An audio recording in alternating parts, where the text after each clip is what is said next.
Michael, thanks for being here.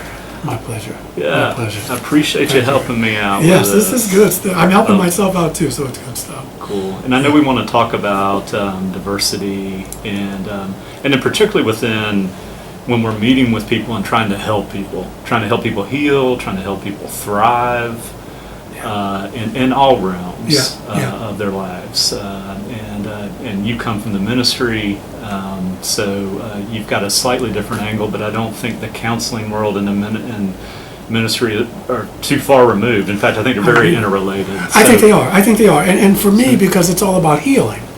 And that's what we're trying to do.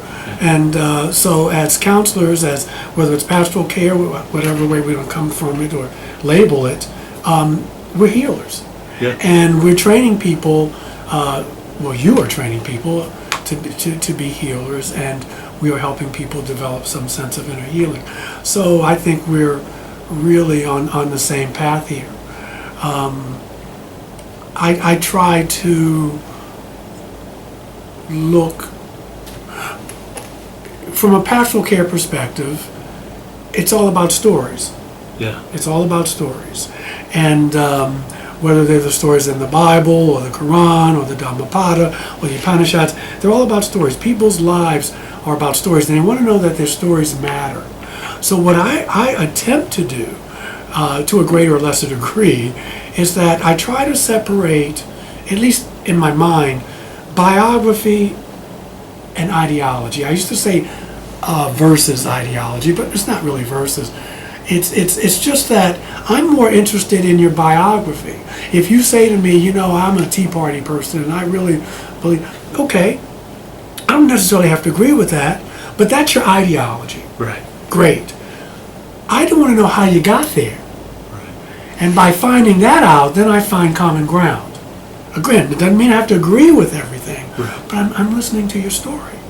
And it sounds like you truly want to get to know who this person is and what their path has been. Yes, and by them telling their story, maybe they get to hear themselves in a different way.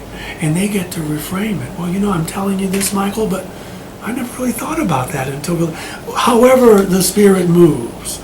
But the stories are what make us human. Right.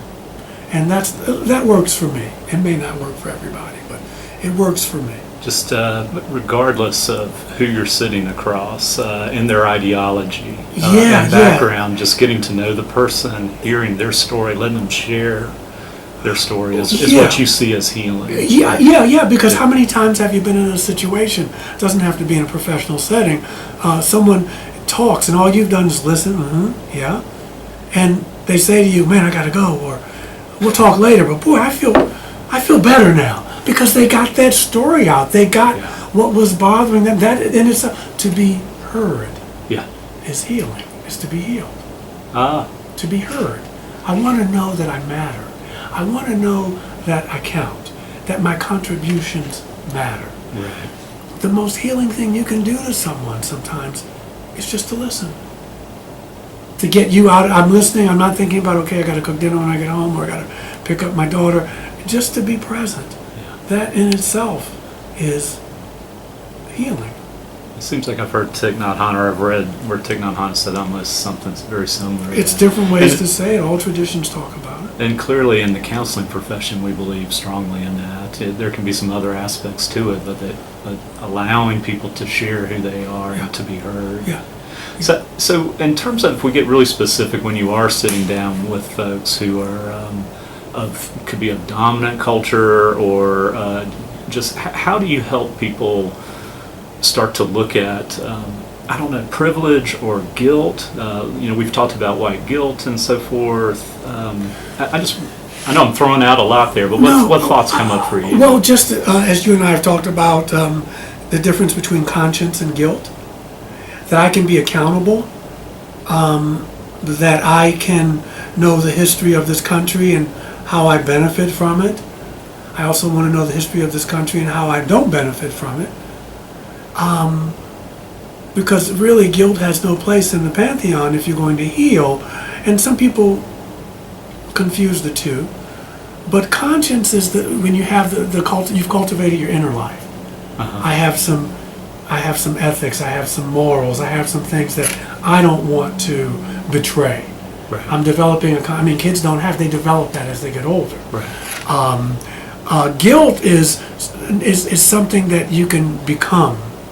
That I am guilty, and you can live in that place, and that's not going to help in any way, shape, or form. But I try to get people to. I'll use an example. There was a gentleman who belonged to a church, and I won't, Asheville's small, but anyway, he's a Freudian, and he had these dreams about race, and he had come to a couple of my services. But he belonged to another church, so I wasn't his minister. I didn't know him that well at all.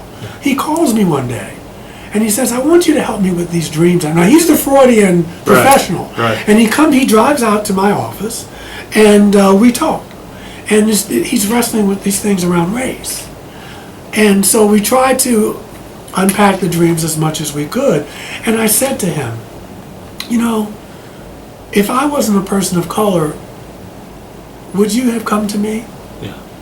Your minister is of the dominant culture. Right. How come you didn't go to him with this? And I'm taking him for his word, and he's a bright man. He said, I never thought about that. Now, I felt that was being a little disingenuous. Uh-huh. Living in Asheville, I'm going to drive all the way out to Black Mountain. Right. But even that little exchange, to get him to think in a different way, maybe I need to look at that. Yeah, why am I coming to you? Why am I laying this on you? It could be because he thought I could handle it, or not handle it, but, I could talk to him about it. But why would you come to me? Because as a diversity trainer, a lot of white brothers and sisters think, you're supposed to teach me because I don't know. I've had someone say that to me. Uh-huh. I need you to teach me. Well, I have other interests. That's not the sum of who I am. Right. And sometimes I get weary of teaching you. Yeah. Okay? Yeah. Why not you research, So it's just those dynamics to get him to think differently. Sure. And I love the honesty, or what we would call immediacy of that, is being just in the moment. And so how come you came to me? Yeah. Which is Why didn't can you go to be your very minister? powerful about creating this relationship and understanding this professional relationship. Yes.